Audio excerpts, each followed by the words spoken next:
Hello, Rebels. Welcome to the base. Steve Hilton here.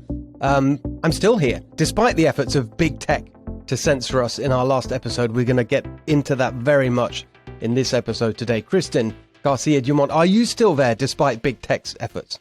Barely, but I am so excited to be continuing to talk about this because I'm excited we have a platform to fight back since most people do not. So we've got such an important guest who is also fighting back, such a rebel. Very much so. So talking of platforms, make sure you follow this show on all the right platforms, wherever you get your podcasts, Apple, Spotify, yes, even YouTube. They're still allowing us to be on there. So make sure you follow us everywhere. We need to get the message out. We need to get this revolution going. So as you know, if you listened to our last episode, our guest was Professor Jay Bhattacharya from Stanford University. He made an incredibly clear and compelling case about why the vaccine mandates that are being enforced in California and around the country have no basis in science or public health. There's no public health justification for them. Made clear he was pro-vaccine, just against the mandates. We had an excellent discussion about that. And then what happened?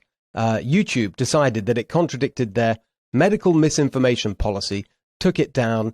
There was a bit of back and forth. We'll get into all that in today's episode. But the real thing that I wanted to focus on in today's episode was the connection between the kind of censorship we experienced from YouTube and the new wokeness of corporate America. And the reason that that connection is so important to understand is because so much of the pressure for the censorship of conservative voices that we see on these big tech platforms, a lot of that pressure is actually coming from their advertisers. It's their advertisers telling them they don't want their content, they don't want their ads side by side with content that they disapprove of. Now, what is that content? Increasingly, it's content that goes against the woke groupthink that is going all around the country, but particularly in corporate America, because they're the ones that are advertising on these platforms. And so I want to get into that connection. Who better to help us explain what is going on inside this woke revolution that's going on inside corporate America than Vivek Ramaswamy? He's the author of Woke Inc. You've seen him on my show on Fox News. You've seen him all over the place because he's had a huge hit with this book, and deservedly so. It's a fantastic book. It chronicles this incredibly serious trend that's been going on in corporate America for the last few years and is having such disastrous effects. And one of them is the connection to the tech censorship. So we want to get into all of that today. Let's welcome Vivek. How are you doing? Good to hear you, Steve. How you doing? We are great. We're still here. We're fighting. We're fighting against big tech and all sorts of other madness on this show and elsewhere. But let's start by asking you to sort of remind us of the central argument of Woke Inc. and what is going on inside corporate America that is turning these institutions into bastions of kind of the woke madness that we see has taken over other parts of the country. Yeah, so I'll give you the overall argument in a nutshell, Steve, though there's a lot of layers to it. But at a very high level, the argument I make is that in corporate America, you pretend like you care about something other than profit and power precisely to gain more of each. And this was a trend that began actually at the start of the 2008 financial crisis, where what happened after the '08 financial crisis was that you had a bunch of big businesses in this country that were the bad guys in the eyes of the old left. And what they realized was that actually there was the birth of this new wing of the left, the newly woke left, that actually said that if we could get in bed with that newly woke wing of the left, we could use that to defang the old left, the Occupy Wall Street left, that really wanted to take aim at corporate power structures and redistribute wealth and so on. And so what you have happen after the '08 financial crisis is, as I describe it in the book, a bunch of big banks got in bed with a bunch of woke millennials. Together they birthed woke capitalism, and they used that to put Occupy Wall Street up for adoption. And every other major sector of corporate America then followed suit. Silicon Valley, I think, effectively did the same thing, looking at the ascendant party in power steadily over the last 6 years in the United States, first in the House, then in the Senate, and then the White House. The Democrats take over. They realized that they used to be the biggest threats to Silicon Valley's power structure, potentially attacking their monopoly power and so on. They decided that actually the thing they could do is to effectively leverage their corporate power and lend their corporate power in a way that advanced the objectives of this newly ascendant left. But they didn't do it for free. They effectively expect the new Democratic Party to look the other way when it now comes to leaving Silicon Valley's monopoly power intact. And the rest of corporate America then follows suit and gets in on the act, from Coca-Cola to United Airlines, to Nike, to BlackRock, one of the companies that I think is the quietest actors behind what I call the woke industrial complex in the asset management world. It is ubiquitous and it is everywhere. And Steve, the book is basically about the rise of this new woke industrial complex, a new arranged marriage between big business and big government that is far more powerful than what Thomas Hobbes envisioned, far more powerful than what our founding fathers envisioned, because it can do what neither big business nor big government could do on its own if it was just to be restrained to its own sphere of life. And that is the new 21st century Leviathan that I think both conservatives and liberals alike need to wake up to. And then there's a final strand to it, which probably is off topic for us today, which is the role of China in all of this, where actually China has managed to play this game far more effectively than anyone recognizes, effectively using some of those same corporations as pawns to advance their own agendas by criticizing the United States relentlessly and flaunting progressivism here at home, while saying nothing and, in fact, even aiding and abetting China in committing true human rights atrocities abroad, which really lends a whole geopolitical dimension to this that many people weren't aware of before the book that I wrote. So I'll pause there. We'll also talk more about solutions, but that's at least the first half of the book right there in terms of the problem that I'm looking to tackle. Well, Vivek, in terms of profit, can you talk about that a little bit more? Because is it profitable if you're pissing off half of America, because half of America doesn't subscribe to woke Inc.? How can it be so profitable for these companies to do this? Yes, it's a good question to ask. And I was careful to say aggregate profit and power precisely to gain more of each. And sometimes it's one over the other. So there's a few. We have a longer form discussion here, so I can double click on this a little bit. There's not one kind of woke capitalism. There's at least three different things going on here. One of them are woke executives who may decide that they're on top of a corporate hierarchy and they can use their corporate power to advance their own personal agendas. Now, most people would agree that a CEO, and Steve, you've been a CEO before, I've been a CEO before. If a CEO takes the corporate piggy bank, and Kristen as well, let's just make sure we realize we've got a team of we got all CEOs here. Oh, you too? Exactly. I didn't know that. Okay, good. So you guys understand what I'm talking about here. A CEO can't write a multi-million-dollar check to their high school or to their church or to their temple from the corporate piggy bank and think there isn't a conflict of interest. And yet, if they write that multi-million-dollar check to a different temple, let's call it Black Lives Matter, somehow in the current cultural moment, that's actually celebrated and even encouraged. That's a conflict of interest issue. Shareholders are the victims. The CEOs are the beneficiaries using their corporate platform to advance their non-financial goals. That's one category.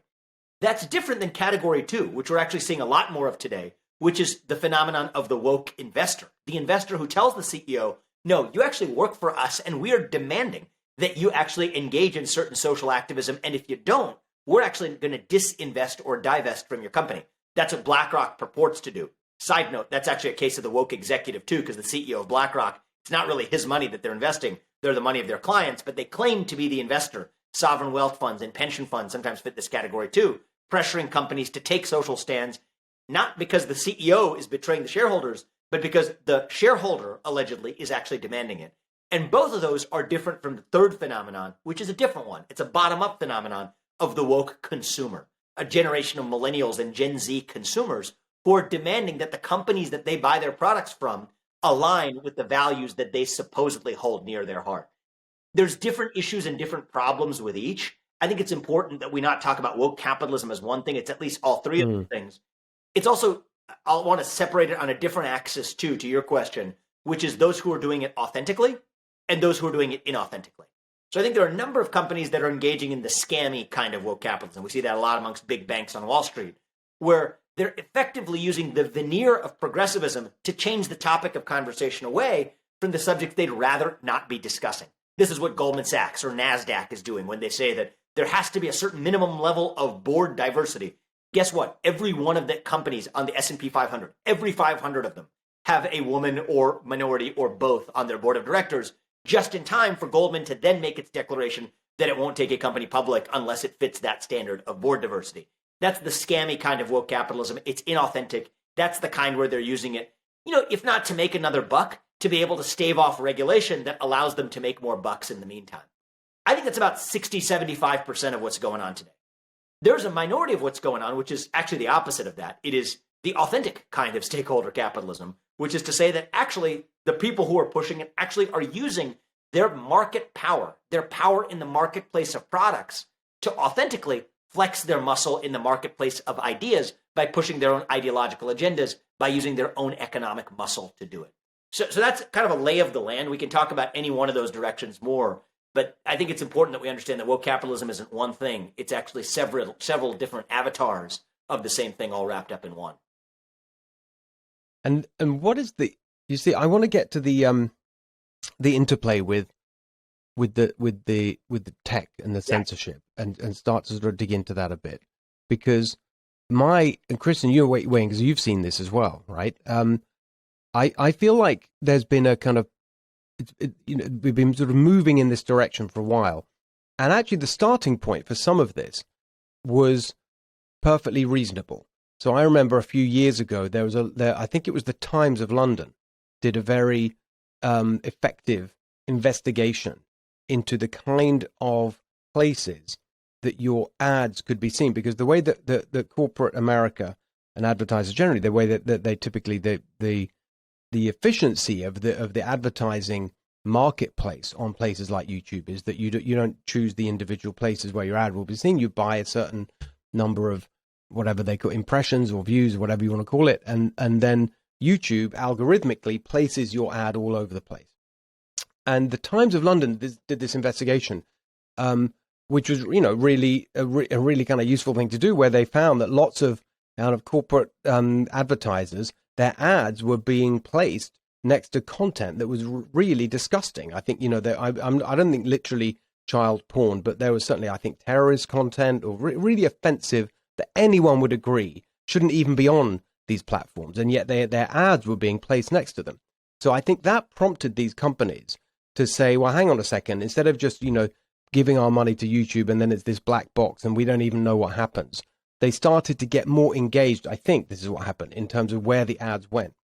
But now we've gone to a point where the pressure that they're saying is we don't want our ads next to political stuff or things that could be deemed political or things that are controversial. And that's when you get into things like our content on challenging vaccine mandates, because that goes against the kind of woke groupthink that we're seeing imposed from the federal government at state level here in California, throughout the media and so on. And then it becomes really pernicious because it's prompting the tech companies to take down that content because they can't sell ads against it. That's the dynamic I think we're looking at. Kristen, what's your sense of all this? Yeah, I was in the thick of it. Right. So, people forget that these very large banks are obviously a source of capital to all of these companies, right? Not just tech companies, but throughout the world, quite frankly. And so when those banks then say, wait a minute, we gave you money, but we don't want you spending it on ads that are next to other ads that, promote speech we disagree with, that puts an extraordinary amount of pressure on those portfolio companies to comply, right? To say, yes, we also agree. Of course we do, because we need your check, right? We need your check to grow. So in order to get your check to grow, we'll say that we won't run any ads in a place that doesn't censor.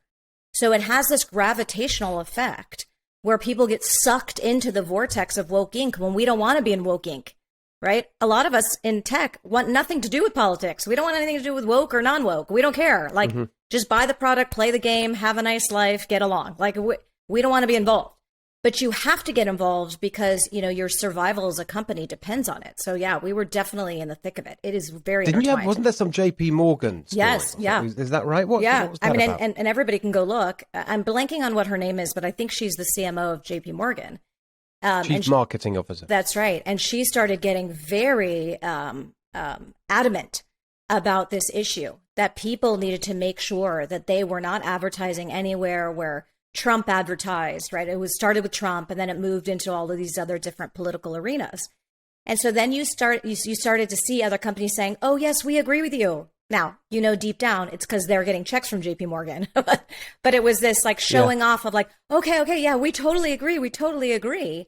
Because JP Morgan got to use the power of being JP Morgan that provides so much capital to the world to say, everybody comply. And she, she got no heat for it whatsoever. So go back and look at her tweets. She really started a big movement, which I'm sure she's proud of, but it has consequences that are very severe. It ends in censorship.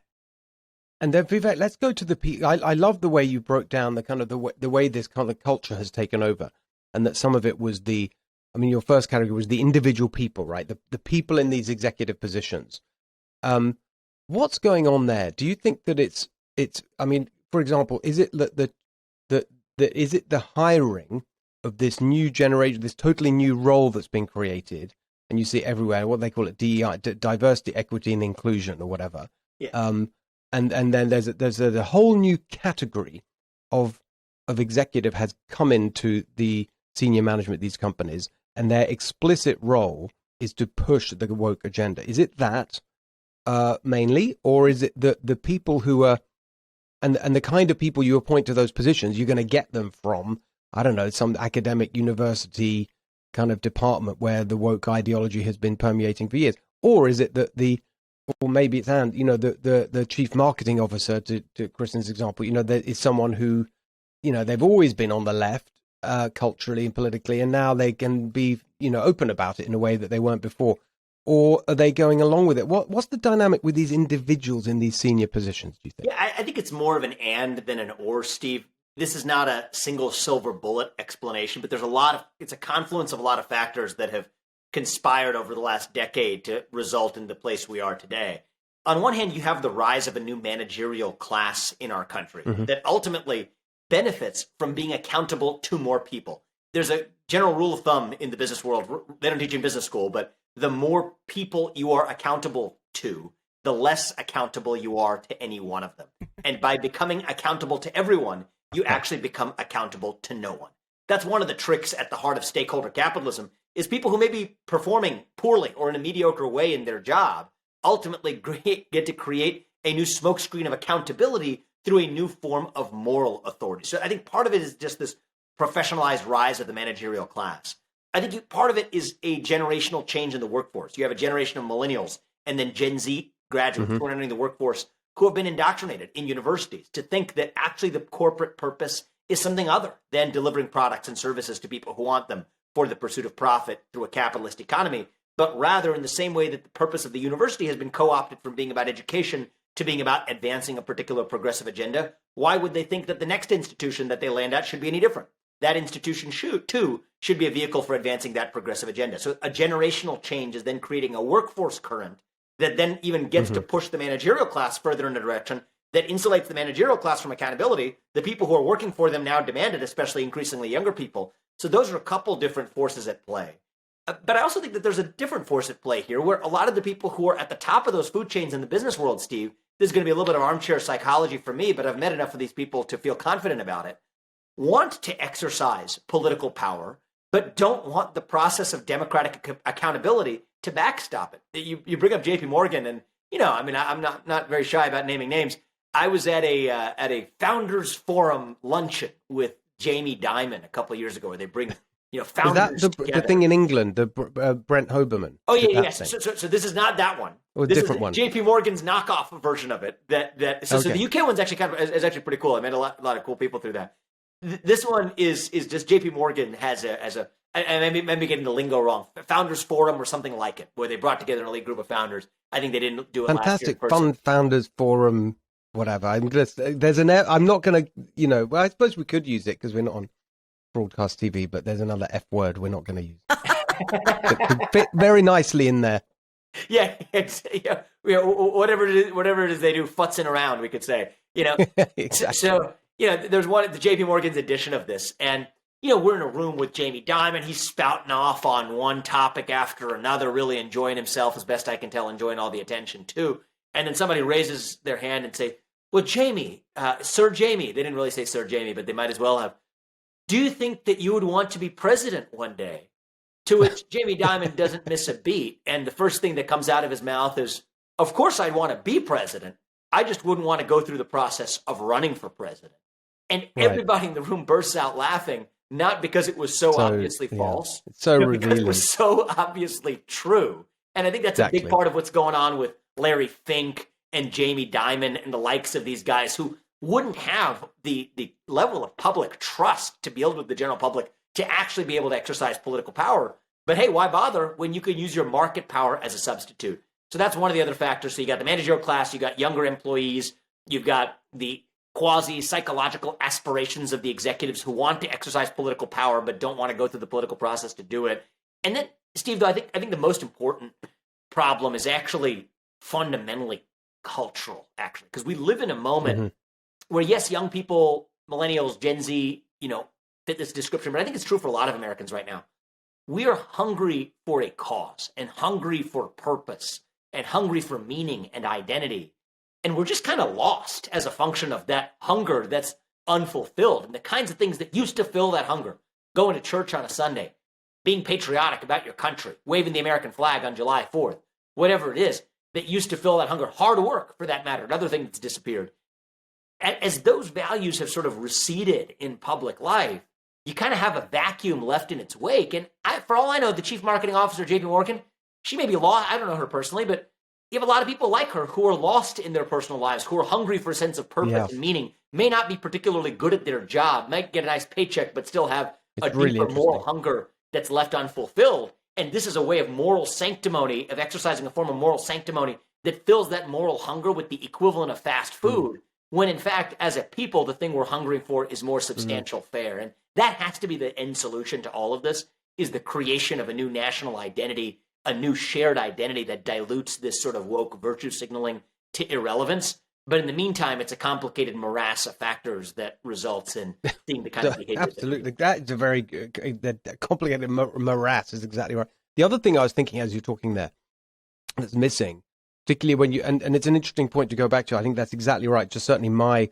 observation of people who in the thick of these fights inside these big companies, there's so much of the pressure is internal from their own workers who've just got this, zeal, this ideological fervor for all this stuff. And I think that particularly there, I think there's the other bit that I think is missing increasingly, and you got the data to show, is family. People are starting families. That's a big issue going on in our country, that family formation is falling, being delayed. And so that's another big thing that's just gone away, so you don't have, Kristen, like if you're raising a family, you've got just less time for kind of woke, just introspection about all these things. And do you know what I mean? I think the family part of it is a big element too.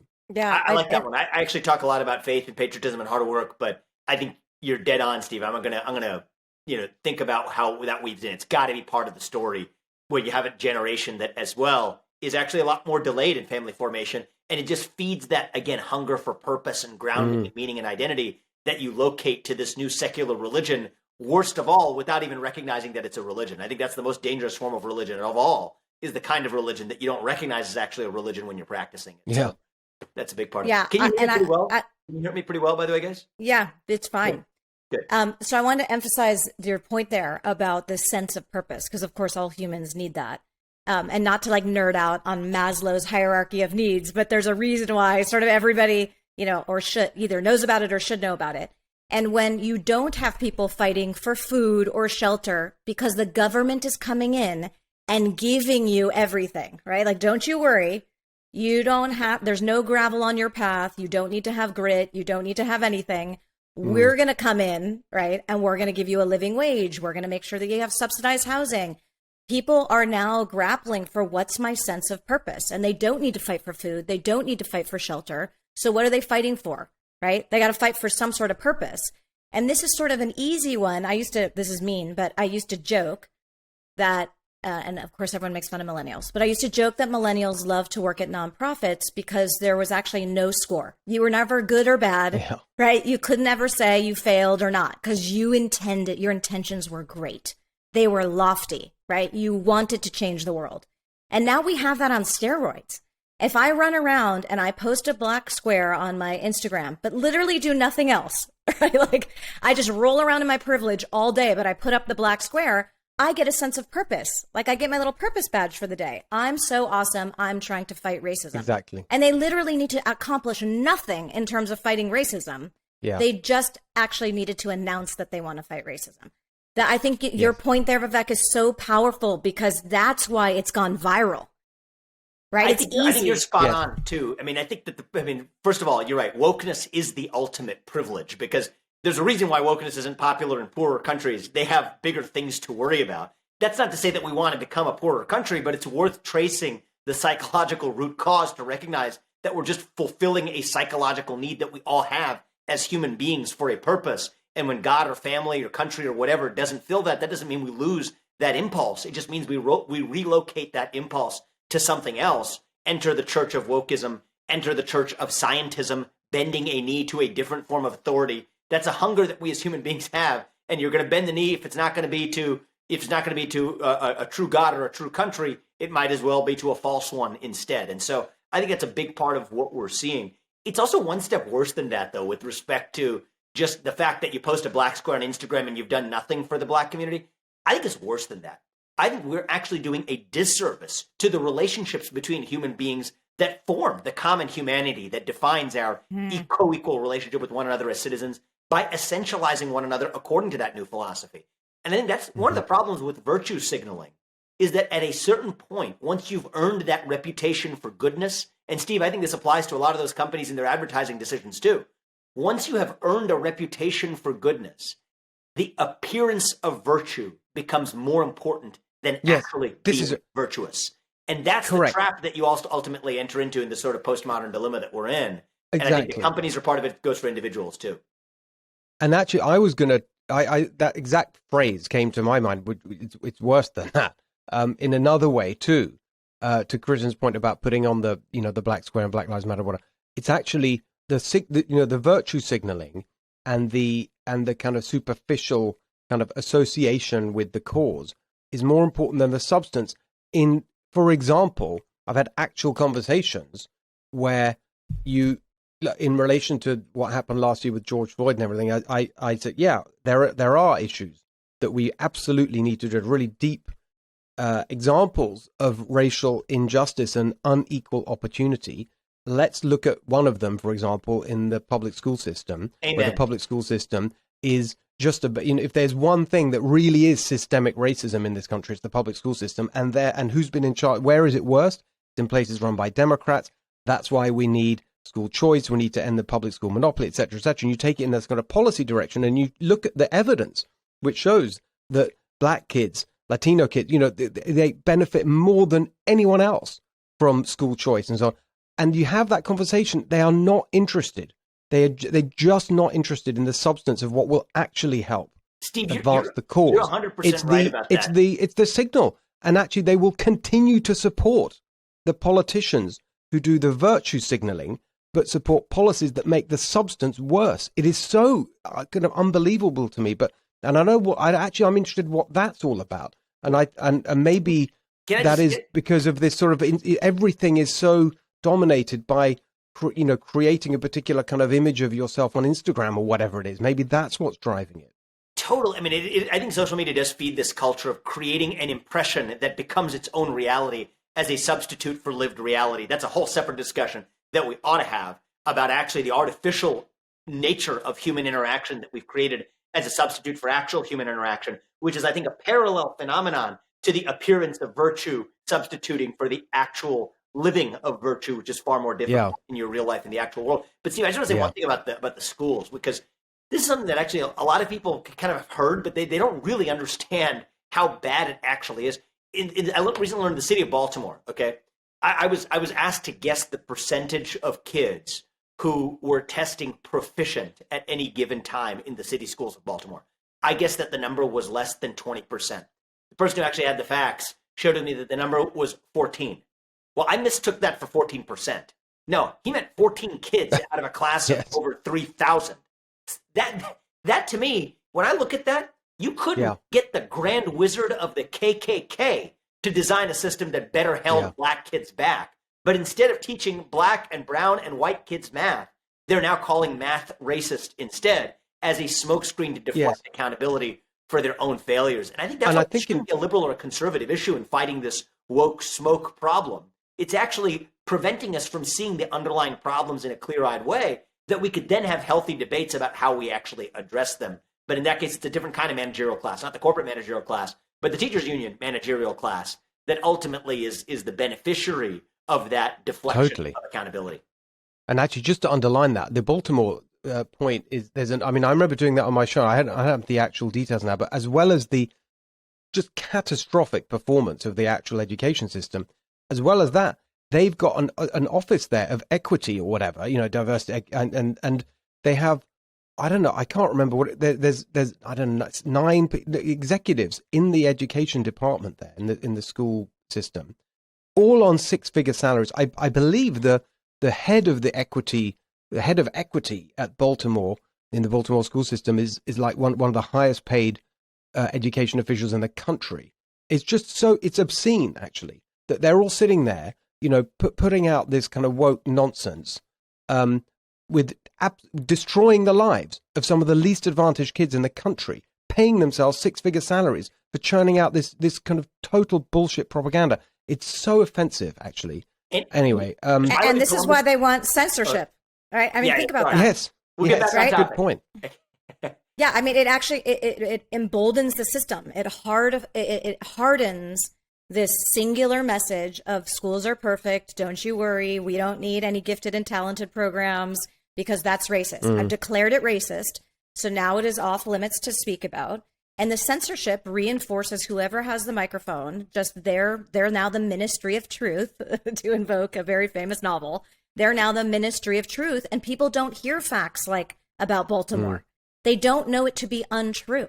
So you've got a lot of good-hearted people who fall down this path of, just joining wokeism because they don't hear facts that would educate them that this is actually a lie. But also, they've got their fantastically self-serving circular ideology, which is, the anti-racism by Ibram Kendi. How do you say Ibram X. Kendi? How to be an anti-racist.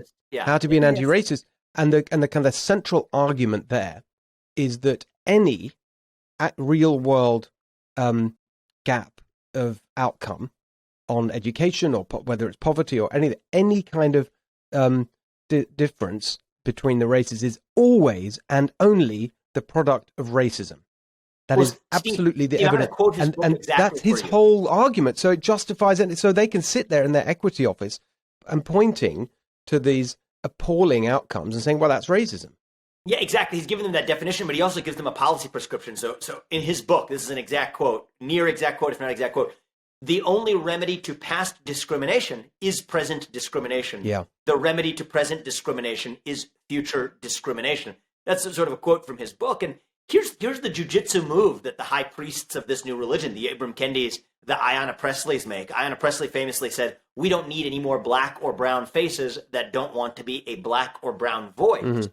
Once your race goes about being about more than just your skin color to being about your voice, that then defines any opposition to that voice, even a fact-based opposition to that voice, to that opinion, as racism. And there is no greater damnation in modern America than to be called a racist. So when given the choice between being tarred with that scarlet R and pledging allegiance to this new religion, everyday Americans are choosing to bend the knee. And for somebody who's working as the chief marketing officer of a bank or an advertising company that's deciding where their ads show up or not, that's a personal conflict of interest they face, is that at the end of the day, if I'm going to level the threat of racism against me, there's no greater damnation to modern America than that. I could make my life a little bit easier if I go in a different direction. So be it if I have to do the analysis on whether that's the best advertising decision or not. That just makes my life easier. That's a big part of what you're seeing, too, in that culture of making it so much easier to bend the knee than not. That's why most people are doing it. But what's interesting there, I think exactly right, is I think, and it reminds me of this brilliant piece Barry Weiss wrote recently in Commentary magazine it's all about courage, actually. It's about courage to stand up against this madness, both in terms of inside of companies, but also everyone in their daily lives. And the thing that it reminded me of as you were speaking was the parent protests that we've seen emerge across the country in the last year or so against the critical race theory, this madness in the schools, and also some of the corona law as well. And those parents are not being cowed by it, and they're going ahead and they're doing these, and they're being, and now look what the response is. They get called domestic terrorists. It's so interesting that they just can't cope with any kind of challenge. It's fascinating to me. It's an ideology that has no tolerance for dissent. Totally right. Yeah. I have a question for you. I know we have to wrap up, but how much do you think is intertwined between the government, sort of big gov, and big tech, right? I think one is doing the bidding of the other, and there's a puppeteer, but what's your take on that?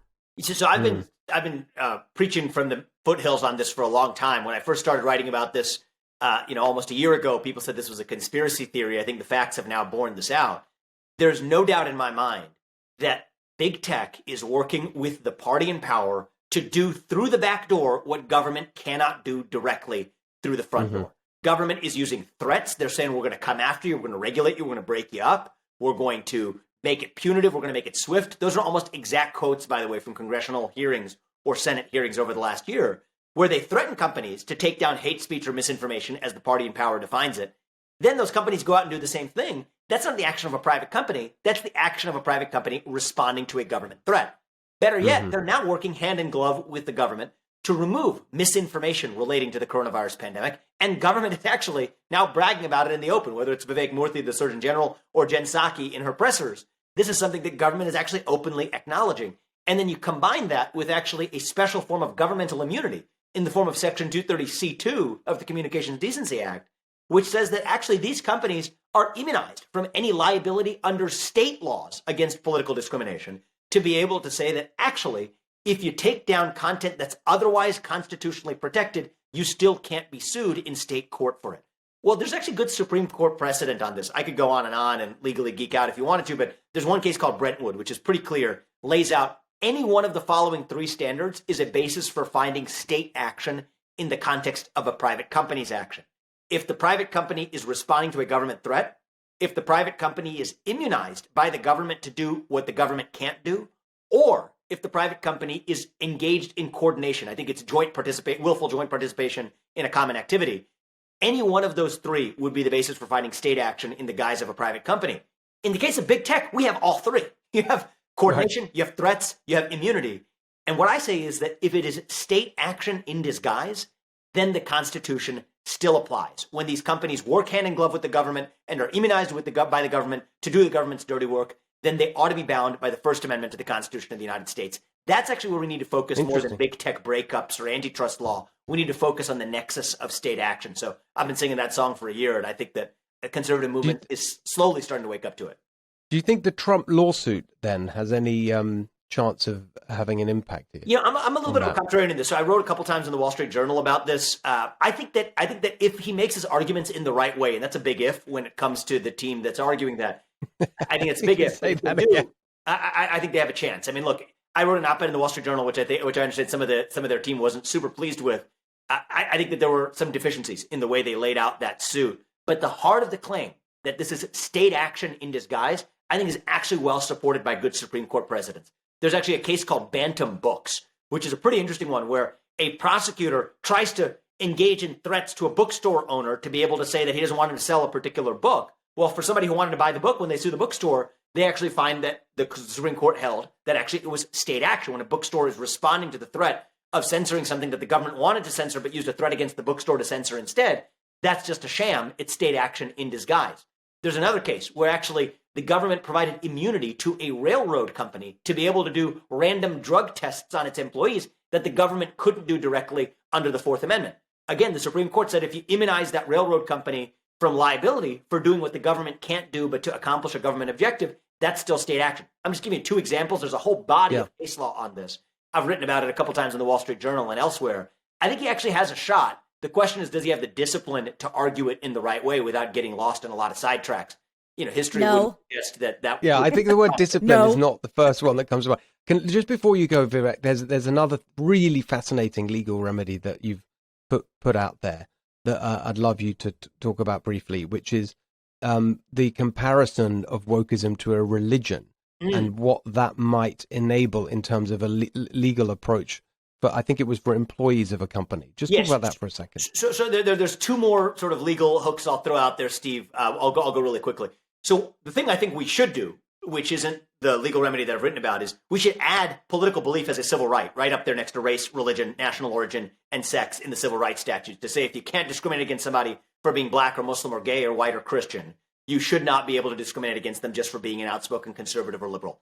That's not going to happen politically in the current environment. So what I've argued is that actually under the existing civil rights statutes, under the religion clause, there's good case law which says that the Supreme Court has actually held that the prohibition on discrimination on the basis of religion doesn't just mean that you can't discriminate against somebody on account of the employee's beliefs.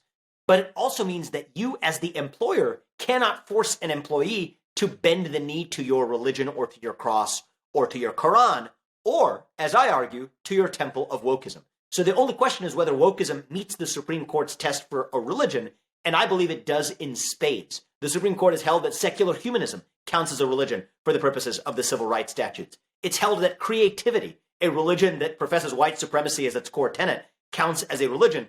If wokeism is anything, it professes to be anti-white supremacy. It has words you can't say, clothes you can't wear, apologies you must recite, excommunication procedures that must be initiated. It meets the Supreme Court's legal test for a religion. There's a chapter in my book about it. So I actually think employees who are fired on account of failing to wanting to pledge allegiance to the so-called DEI religion that's being stuffed down their throats in corporate boardrooms actually have legal recourse all the way up to and backstopped by Supreme Court precedent. And the other thing as it pertains to big tech, and I know that was one of our subjects. Go ahead. No, I was saying that's such a good point. I mean, they've almost found that veganism was a religion. I mean, they came out like, okay, no, but they seriously debated whether veganism could be a religion. Yeah. That's such a brilliant hook. It's so interesting, the religion. Just before you go, and I keep saying you've got to go, I know you have to go, but just before you move on to your last point, I'm enjoying this. Are there any cases on the religion thing in the works? How can we kind of get that going? It's so fascinating and brilliant. Yes, it's going to require an employee who's going to actually bring suit on the back of this. So I've put the argument out there. I haven't been active in shepherding particular cases here. I might in the future. Peterson, there's a case called Peterson, which I think it's versus Wilmer Communications, if I'm remembering correctly, which would be probably the best Supreme Court precedent on which to rely. That was actually the case of creativity, which professed white supremacy as its religious tenet, which is not a religion that I think any of us subscribe to, but nonetheless, for the Supreme Court purposes, was held to be a religion.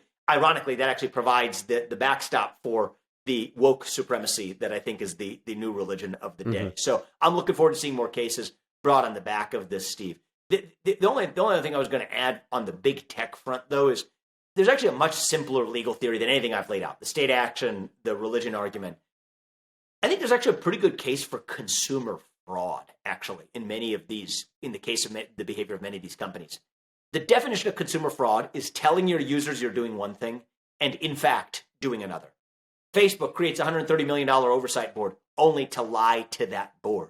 To me, that's actually the lowest hanging fruit, perhaps, of all, is to actually take the face value. I mean, you talk about having your video was restored as an error when all of those errors occur on one side of the political spectrum. These companies publicly tell their users that they don't engage in political discrimination when, in fact, they do. That's another low-hanging piece of, I think, legal theory available for people to take action on the back of this, to say that you publicly said something to a consumer, in fact, to millions of consumers, maybe even billions of consumers, and the behavior you're engaging in belies the statements that you have made.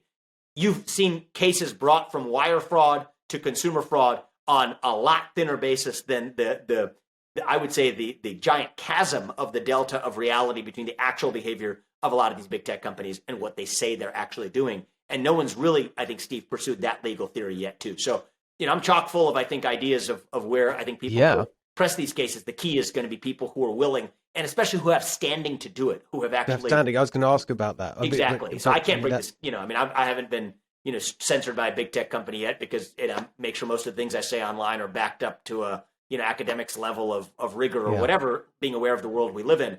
But I think somebody who may have been unfairly discriminated against, it's going to require standing of that person being able to pair that with the arguments that have been made to be able to bring a colorable case all the way to the Supreme Court. This sounds like something for Harmeet Dillon. I got that feeling. Yeah, she sounds like she'd be up to that task. Yeah, she'd be the right person. Exactly right. Exactly. Yeah. Vivek, how amazing! You're just the best. You're such an important. This is fun, guys. Thank you. Your work, this work you're doing is so important, and you lay it out so clearly and persuasively. And what I love is that you have these specific ideas for doing something about it. But just the fact that you're out there talking about it so much, I think is itself incredibly helpful, because it's showing everyone what we're really up against, and that's the first part of the battle. So great to see you today. Thank you so much. Really appreciate it. Really a lot of fun, guys. As we were going through that conversation, though, particularly the big tech part, I was thinking of you, Kristen, because we've talked a lot about how the tech community generally isn't really, there's a real strong libertarian streak. And it's interesting that big tech has become this kind of agent of the kind of woke orthodoxy. given its origins, and given that, still there are many people. You talked about crypto, for example. And then you do have some examples of people standing up to. I'm thinking of Coinbase, for example. Was it Coinbase that they put out that the CEO put out the letter saying we don't, we don't do politics here. We're here to do to fulfill our business mission. Could you know that all that well, very well? Could you talk? I think you know that guy. Just talk about that for a bit. Okay, Brian Armstrong is a giant among giants. Like, not only is he very tall anyway. Is he the Coinbase CEO? He's the Coinbase CEO. And I can tell you, we were at a meeting together where this was a topic of discussion, for some of, I'll call them the tech CEO bigwigs, right? Of, what's our stand going to be? What's going on? We all sort of need to band together on a bunch of things. One is politically align, which that's insane in and of itself, but we can do a whole episode on that. But the second one was, we now have a responsibility to improve the reputation of tech. We had this black eye, and we all need to get together and make sure that everybody understands that we are proudly part of woke Inc. Wow. Right? We need to port politics into our companies because that's who our employees are. That's what our customers expect, so on and so forth. And I might be leaving one person out, but Brian and I were the only ones who raised our hands of, this is lunacy. What are you absolutely talking about? That you must keep this out of companies because I don't know my employees' politics, nor should I. And everyone should be bonding in our companies over something completely different, which is the corporate mission, right? You leave politics at home, you come to work, and you find your commonality in, serving the company mission and serving our customers. So Brian was a very brave and strong believer and raised his hand and said, no way, not bringing politics in. And then he took a bunch of punches to the face, as we saw, when he went public with that. But he's emerged as being right. I mean, his company's stronger. People who disagreed with that left. There weren't that many. And so I think it was a testament to employees don't want this either. They don't want to come to work and be battling and dealing with all this. They want to do their work and they want to have some harmony. And you can have harmony at work, but you got to get this politics out. So he was proven right. But it's remarkable how much the majority of tech disagree with us. Yeah, really interesting. We should try and get him on the show. I think that would be fantastic to hear that story.